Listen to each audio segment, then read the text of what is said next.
What's good, ladies and gentlemen? So this particular podcast is called 6 Major Flaws in Thinking. So I think in the future, I'm actually going to go back and just start numbering my podcast. So therefore, if I reference a past podcast in a future podcast, it'd be easier to find because you can just go look for the number. And I probably should be doing that because all podcasts do that anyways. So before I get started, a quick 1-minute public service announcement. Please help me get to 1,000 subscribers, which is only 1/30th the number of subscribers on my previous channel. So I can't imagine that 1,000 of you have not come over from my previous channel and watched at least one of my videos, which means you have not yet subscribed. So please do me that solid and subscribe, and please like this video. Okay, on to this topic. I think you'll find the topic of today's podcast extremely engaging. And please watch until the very end because I have an idea for those that watch this video for you to really contribute to the content of this topic, as I have a request from all my viewers at the end of this video. So I find it strange when strangers have more faith in one's words than people closest to us, which I'm sure a lot of us have experienced. So someone commented on one of my recent YouTube videos that they've been following me for a long time, including on my old channel that had 30,000 subscribers, which I was basically running up until the point that Google/YouTube shadow banned my channel after I had some videos in which I spoke truth about our global monetary system that went viral and received millions of views. Because I think the aggregate views on my old channel is well over 13, 14 million views. So I lost the 30,000 subscribers I had on that channel and I started this one. And they've since like locked me out, so I can't even post, the videos I post on this channel, on that old channel. So and this commenter stated, quote, "I can't remember a time when you've been wrong," saying that he's been following me on my old channel, migrated to this new channel, and also followed all my articles on my new site. And again, in regard to, he was saying this in regard to, or she, because I don't know, can't tell from the YouTube moniker this person assumed. They were saying this in regard to the predictions I made in the past regarding, say, the 2008 global stock market crash, which I predicted just a few weeks before it happened, the crash of Bitcoin when it reached $20,000 at the end of 2017, all the way down to 5,000, because I predicted that crash would go to 5,000, although it actually exceeded my prediction and went to about $3,000. And then my current predictions recently of global stock markets crashing this year, a few months before it actually happened. And of course there have been times I've been wrong, as no one can be right all the time, though I do strongly believe there's a very good chance of being right. I'll probably estimate, the accuracy of the predictions I made in financial markets at over 90%. But as long as you take the time to look beyond the disinformation campaigns of mass media journalists and dig for facts, then I believe everyone can have an accuracy rate of over 90%.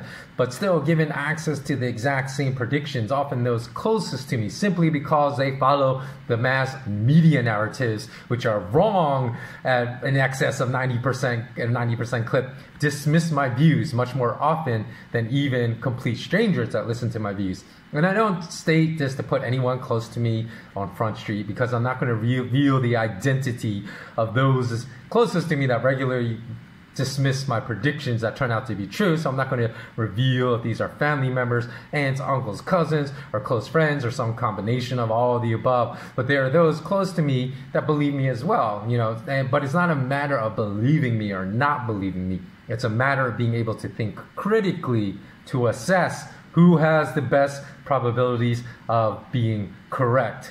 And in this video, I will explore this concept in more detail. So please stay with me until the end. In any event, in this video, I'll explore why we all tend to believe what we want to believe, even when a preponderance of evidence is presented to us to the contrary. I mean, I can provide an Everest-like mountain of evidence that contradicts the mass media view of financial events, or even other current events like this viral unnamed pandemic, because I'm not sure if this is true or not, but I've heard if you say this viral pandemic by the name, then your video gets shadow banned. So I don't want to take that chance because I haven't really researched. Is that true or is that not true? I don't know. But I will still be able to be unable to convince many people to change their minds about wrong beliefs, even when I present, like I said, Everest-like mountain of contradictory evidence. So one would think that we all would tend to believe those closest to us more than the parroted beliefs of strangers, or at least at a minimum, gravitate towards embracing beliefs that serve our best interests, because shouldn't we do things that are in our best interest? But I've repeatedly discovered that these maxims are not the case, and that there are stronger forces at hand to convince us to cling to quite fiercely at times to beliefs that are clearly against our best interests, and in the worst case scenarios may even threaten our lives.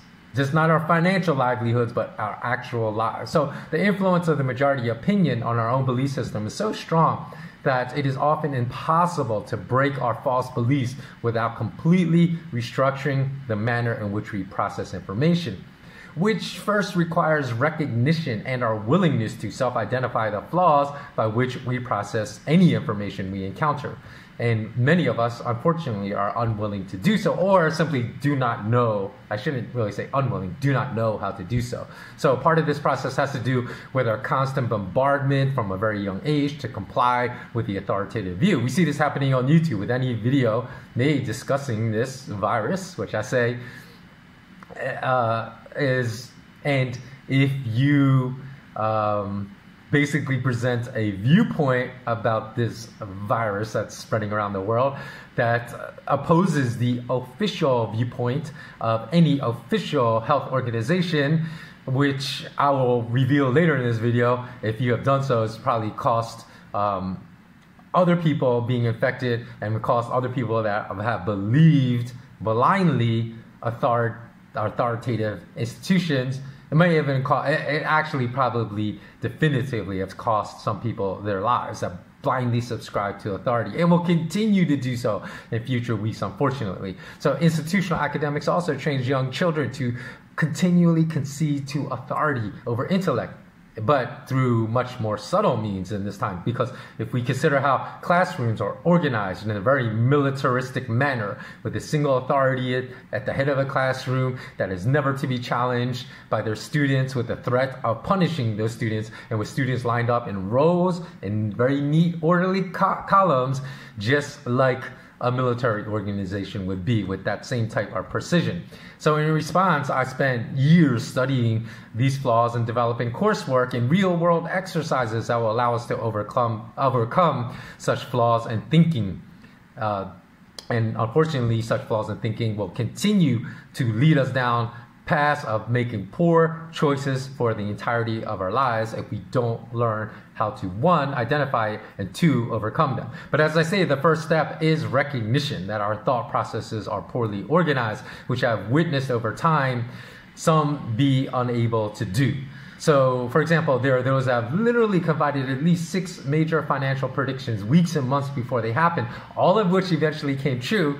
And then if I tell them that my 7th one, which I say I think has a very high probability of coming true and a very low risk of being wrong, the reaction to my 7th prediction, if it contradicts the mass media perspective, will still be met with massive doubt and immediate dismissal, despite a track record that I may have previously presented to them that was 100% accurate. Again, the reason is not that this person doesn't trust me, because if we speak of topics about which the mass media is not commenting at all, such as, you know, things more private and personal to us, such as whether a new person in our circle of friends is trustworthy or not, my opinions in such matters in which the mass media is not commenting is immediately met with like 1,000-fold more openness and willingness to consider my opinions over this matter, versus, you know, the willingness to consider my views about such matters in which the mass media holds an opposition view to my own,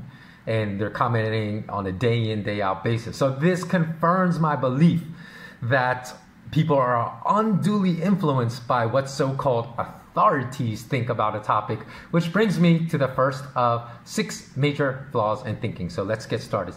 Number 1, blind compliance to authority. first of all, what makes an expert? People just throw around that term very loosely, like this person is an expert, that person is an expert, without even speaking about, is this not credentials, is this not letters behind your name that make you an expert, but it's a track record of displaying very high level critical thinking skills, and also being correct over time, multiple times. So I've been writing about factors that influence gold and silver price behavior, and I've been right the majority of the time for the past 10 years. And I've been also speaking about the disconnect of real factors that influence gold and silver prices versus what we are falsely taught in school, like physical supply and demand that don't have as much an influence as what influences the paper derivative markets prices. So I've been referred to in the past as a gold expert, but still, just because some stranger that labels me in the media as a gold expert, that act alone does not qualify me as a gold expert. Everyone should look at the track records of people labeled as quote-unquote experts and decide for himself or herself whether or not that person is worth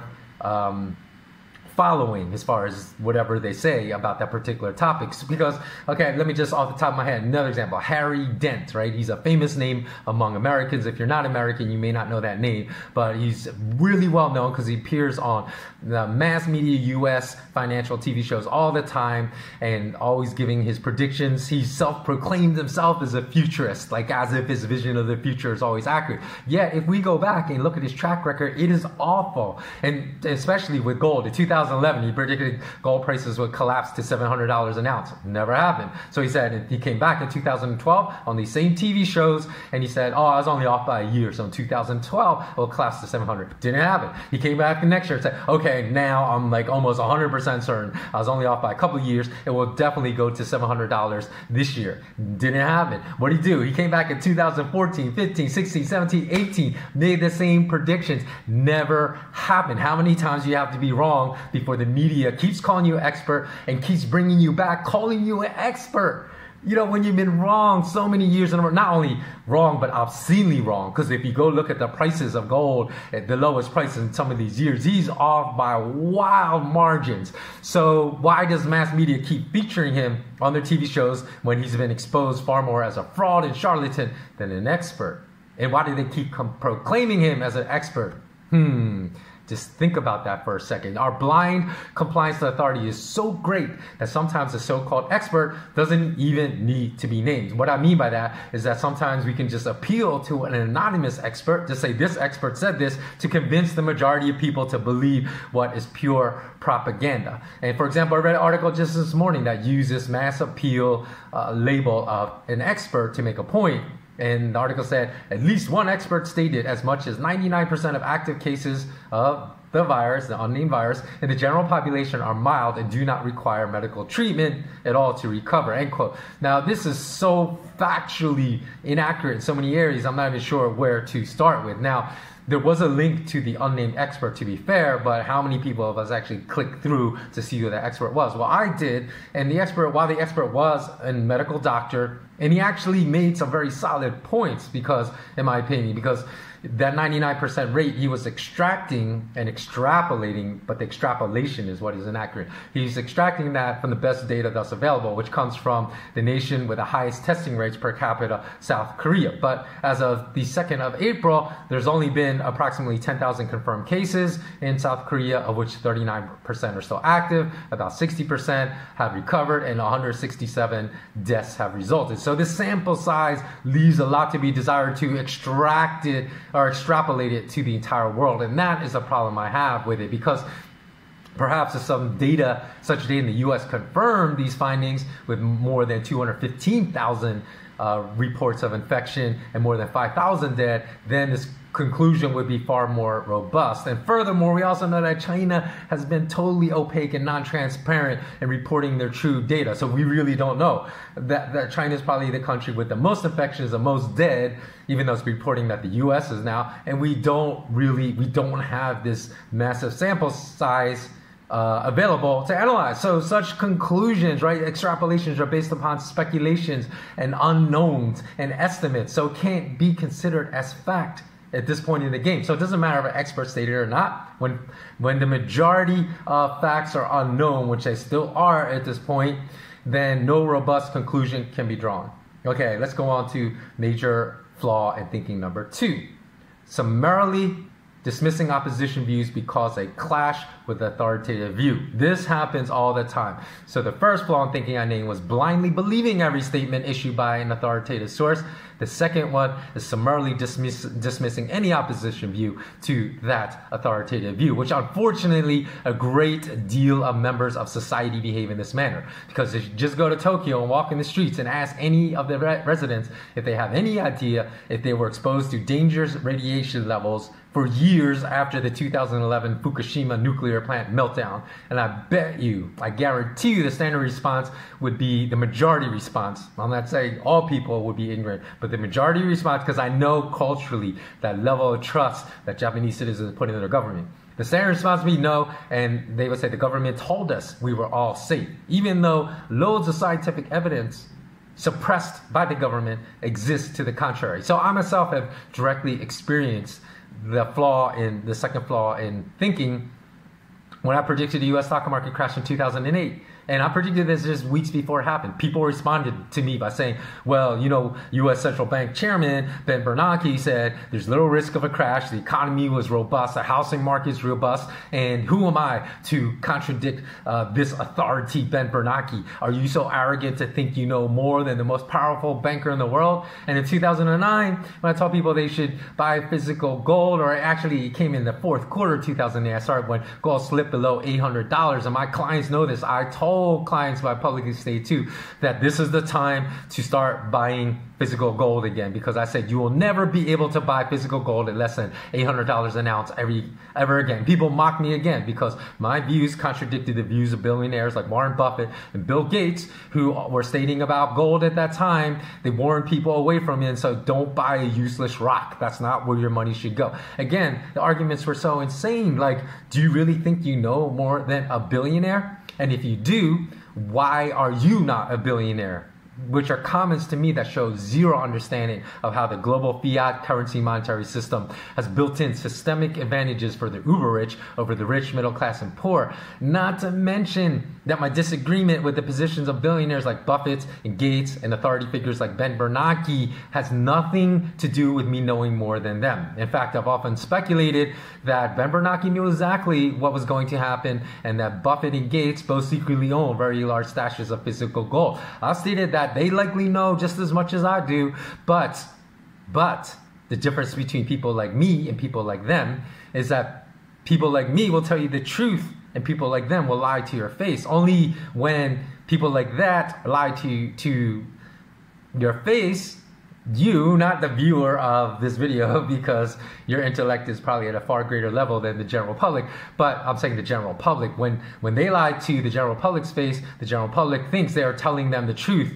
And because I'm not an authoritative billionaire or authoritative central banker, when I say the truth, the general public thinks I'm lying to their face. And later in my career, as an independent journalist and writing articles about gold price behavior, billionaire Eric Sprott in an interview referenced my name personally and my research and confirming his own beliefs that gold prices were being suppressed and higher gold prices were on the way, stating he had watched a YouTube video of mine, which amazingly, I think that video didn't even have 1,000 views, but he was one that was actually following me. And in that video, I described the mechanisms that bankers use to suppress paper gold prices. And consequently, for people that blindly follow the statements of billionaires, this would have put them in a great dilemma. And this also has, like, you know, the YouTube algorithm of what should be authority and what is not, right? People will not watch a video if it doesn't have like 100,000 views. You know, in my videos before Shadow Ban, my alt channel used to get, you know, 10,000, 50,000, 60,000, 70,000 views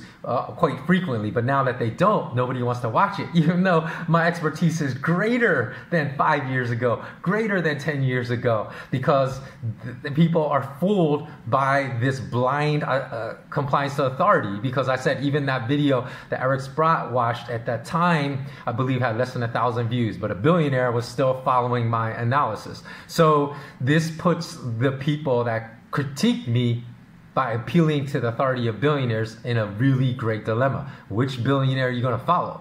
The billionaires that oppose my view, or the billionaire that mentioned my research and endorsed my view? Okay, let's move on to critical flaw in thinking number 3.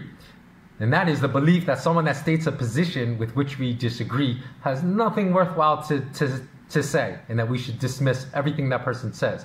So of the 3 flaws of thinking I've discussed so far, this may rank as the worst one, even though the first 2 represent horrendous flaws in thinking. I've literally witnessed discussions in which 2 people were discussing a topic and they agreed on a dozen things, but then disagreed on just one, which compelled one person to walk away completely from the conversation, refuse to continue listening to the other person in disgust. Now, society has embraced George W. Bush's wartime declaration of you're either with us or against us to an all-time extreme, whereby somebody does not agree with everything we believe about a certain subject, even if they agree with 99 other things we state, but only disagree with one, then that person must be dismissed as a credible source about anything, which is the most asinine way of thinking possible, that will ensure that such a person that behaves in this manner and adheres to such a short-sighted philosophy will remain the most ignorant person possible that only lives in the echo chamber of his or her own beliefs. Yet I've witnessed this type of behavior repeatedly and quite frighteningly more frequently in recent years, which must mean there's a concerted effort by the controllers. If you want to know what I mean by the controllers and those willing to be controlled, just go watch my previous YouTube video, because there's a concerted effort to push such a flawed and asinine way of thinking by the controllers. Okay, let's move on to the flawed way of thinking number 4. The belief that a high level academic achievement is equivalent to a high level of intellect. Now, if this were true, which it clearly is not, then all the talking heads that graduated from MIT, Harvard, Stanford, Oxford, Cambridge, and all the other top-ranked schools around the world who managed to secure multiple television appearances would be spouting the most brilliant, mind-blowing knowledge in the world. Unfortunately, when you investigate their track record of predictions in the financial world, for the most part, it is horrible. And sometimes just to observe the response, if I'm losing an argument with someone, I'll state, well, you think you know so much about this topic? Where did you go to school? And I say that as a complete joke because that's a completely asinine argument. And if the person went to a lesser ranked school, then I will rattle off my academic pedigree of attendance at Ivy League schools and top ranked schools, to which shockingly I discover that the other person will become silent and concede, losing the argument to me even though they were winning it, as if their entire thought process consists of, I can't possibly know someone as much as someone that went to graduated from an Ivy League, which again is a completely foolish, unintellectual conclusion, and supports my endorsement, endorses my view that schooling is not the same as education, and that schooling is largely devoid of any critical thinking development. So having a great academic pedigree in addition does not make anyone an authority on a subject. For example, I study molecular biology and neurobiology in an Ivy League institution. So does this make me eminently more qualified to speak about these topics than someone that did not study these topics in school? Not at all. Although that might not be the answer you're expecting. Why do I say not at all? Because how did I gain this knowledge in school? By reading books and attending lectures about these topics. So does someone need to attend school and attend a top-ranked school to read books and attend lectures about this topic? Of course not. If this person has engaged in more self-educational pursuits than the type of knowledge I gained in school, then of course this person can be more knowledgeable about this subject than myself. And this is what makes the argument, you're an actor, shut up and just act and stop speaking about other topics. Or you're an NBA player, shut up and just dribble basketball and stop talking about topics outside of sports. Why these arguments are arguments of supreme idiocy. Because there's no way for any of us to understand if that person has self-educated himself or herself about that subject and is therefore much more eminently qualified to speak about that subject than us. I mean, they may not have, but without discovering that first, one cannot dismiss a person's views on any topic. Okay, let's move on to critical flaws in thinking number 5.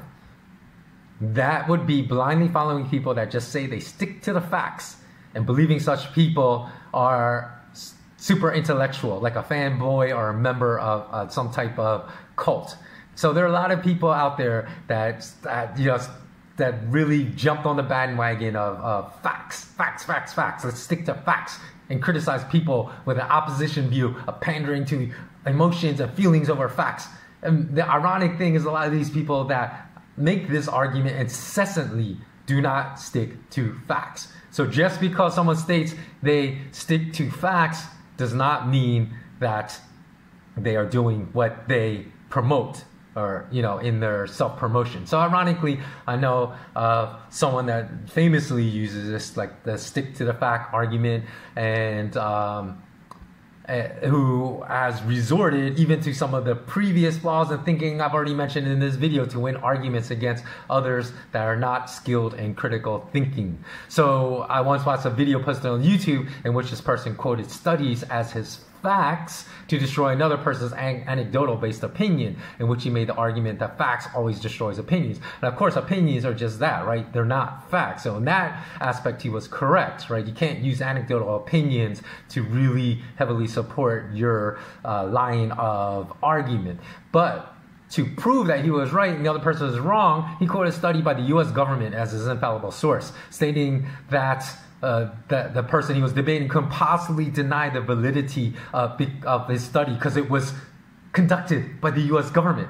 That argument violated my first flaw in thinking: blind compliance to authority. So out of curiosity too, I went online, found the exact government study this person was referencing, and literally found at least 3 serious flaws and numerous other minor flaws in the methodology of how the study gathered data that heavily biased it towards producing a predetermined conclusion, and therefore was not a valid source of data, and certainly was on the side of the spectrum of facts and lies, was certainly much more heavily leaning towards lies than facts. And just by this person stating, I'm using facts and you're not, he was able to defeat the person with whom he was debating. And this is not a one-time occurrence with this particular person. I found time and time again that this person would claim facts and then repeatedly provide sources of his facts that were never facts. So be very, very wary of that. People who say they say this often do not resort to facts. And the interesting thing is also, people often tell me, well, I don't have this time to look up everything. You don't need the time to actually have to look up everything to see if this person is spouting facts or not. You just have to be able to identify flaws in thinking. For example, if you're always resorting to studies as your proof of facts, and you can just know that a study cannot be relayed as facts if the methodology to gather data in that study is not robust. That's all you need to understand to dismiss that person from ever following that person again. So it's normally, too, as well, even when people claim they don't have time, I found a lot of people over, many, many years that told me, I don't have the time to do that. It's not about time, it's about discipline. Because most of the time, not all the time, most of the time, because I've asked many of these people, okay, tell me how you spend the last 4 days, what you did. Like if it's Friday, tell me how you spent Monday, Tuesday, Wednesday, Thursday, Friday.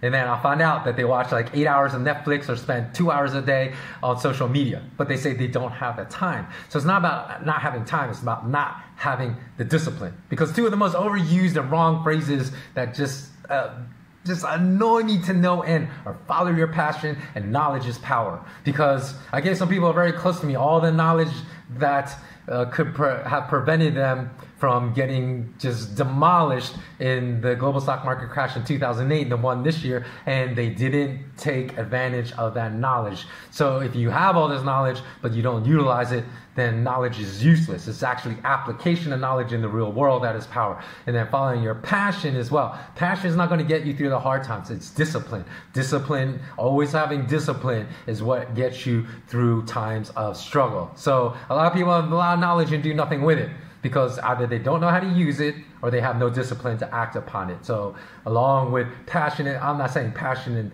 knowledge is not good, but along with that, the 2 more important elements are discipline and application, actually action. And finally, last but not least, the 6th flaw in critical thinking is blind adherence to your party politics. And what I mean by this is I don't necessarily mean a political party like Dems versus Republicans, Tory party versus Labor, right wing versus conservative. I mean any party, like Catholics versus Muslims, religious versus atheists, vegans versus carnivores, and then finance, gold versus Bitcoin. I, for one, have my reasons, which I've explained in great detail to my patrons, all of why I believe Bitcoin is a Trojan horse. And I know it's a very unpopular view in the Bitcoin community. So I've acknowledged Bitcoin as a real form of currency. So it does have a purpose in society, but I said it also fails a sound money test. So I've been very firm in my views that Bitcoin is not sound money, although it is a form of currency. And one of the reasons, and I even said it's probably a better form of currency than fiat currency, but not by much.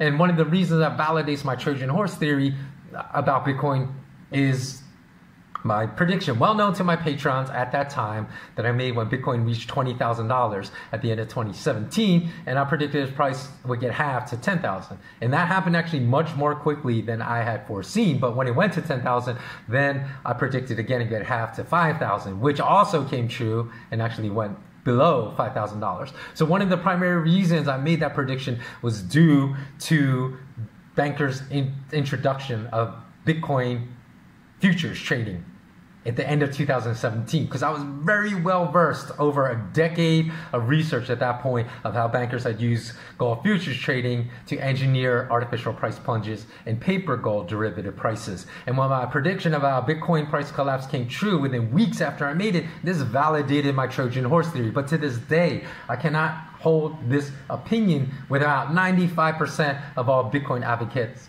without getting relentlessly attacked about this issue, even though the reasons I have for my opinion are all strong and supportable. And there are people that this is even crazier, right? There are people that used to talk to me before I made this opinion public that refuse to engage me today just because I disagree with this one point, which goes back to one of my other flaws in critical thinking. We should still be able to disagree about one thing when we agree about 99 other things and still get along and discuss things with civility, but this doesn't seem to be happening in society today. So some in the financial world refuse still to speak to me to this day because they feel like my disagreement betrays them, which is ridiculous. I just have a different opinion, and it's all because they're massive Bitcoin advocates. And this is insanity that takes place when we fall victim to the controllers. Yes, the controllers divide and conquer policy. They want us to be all in on everything, and our groupthink beliefs or a hive-like mentality, or be thrown out by the group's senior members if we don't agree on everything, because they know that not only is this an effective means to destroy opposition narratives from the inside out, get the group to rot from the inside out, but they also know it firms up their active mission to get everyone in society to blindly comply with authority. Comply with everything we believe, or we're going to shame you and ostracize you. So we should not fear criticizing someone or an institution just because they have been on our side in the past when we witness things that are wrong. For example, Zero Hedge recently put one of my articles on the front page for a while, and it helped that article of mine received well over 330,000 distinct reads. So I'm very grateful for that. However, I still observe some things that Zero Hedge does, and their editors, that I think is severely hypocritical. So it's not going to prevent me from criticizing them just because, they gave me some love on one of my articles. So, for example, they go all out and criticizing Chinese authorities with the way they've handled this virus, spread of the virus.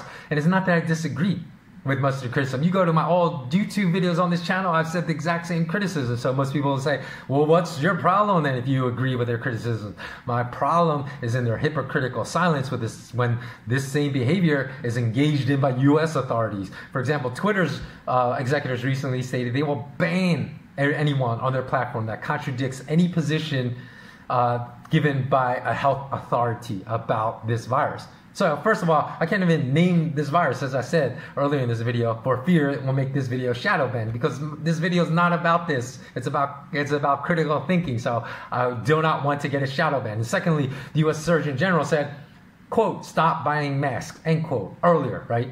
Because he said they're ineffective in stopping the spread of the viral spread. And that's simply a lie. So to be just as aggressive, all I'm saying for Zero Hedge's editors, be just as aggressive to your own groups you claim as your own, like Americans, when calling out lies. Don't just go after someone else that is lying, because that is really hypocritical. And saying that all, the CDC has changed their stance too, but way too little too late, because they're saying now, before they're saying don't buy masks, but they're saying all Americans that venture into public spaces should wear masks, but only cloth masks, not medical masks. And that's advice that is just as horrific as the Surgeon General's earlier advice to the public that's saying wearing masks is not going to help at all, because only medical masks can stop the virus. Most simple cloth masks cannot, and the virus is still going to penetrate and get through. So what's the point?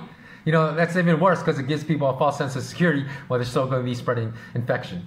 And in addition, regarding the flaw and appeal to authority, I have published or will publish another article I think is far more important to everyone's financial livelihoods to understand what is written in this article than the one that Zero Hedge published on the front page that just received 330,000 distinct reads. So much so, as far as I would rank the importance of this article that I'm going to publish way over that one, that it should receive, if there's a direct correlation between importance and reads, it should receive well over 1 million reads in my opinion. However, Zero Hedge does not publish it on the front page, and I just published it on my news site. It may end up getting only a few thousand reads.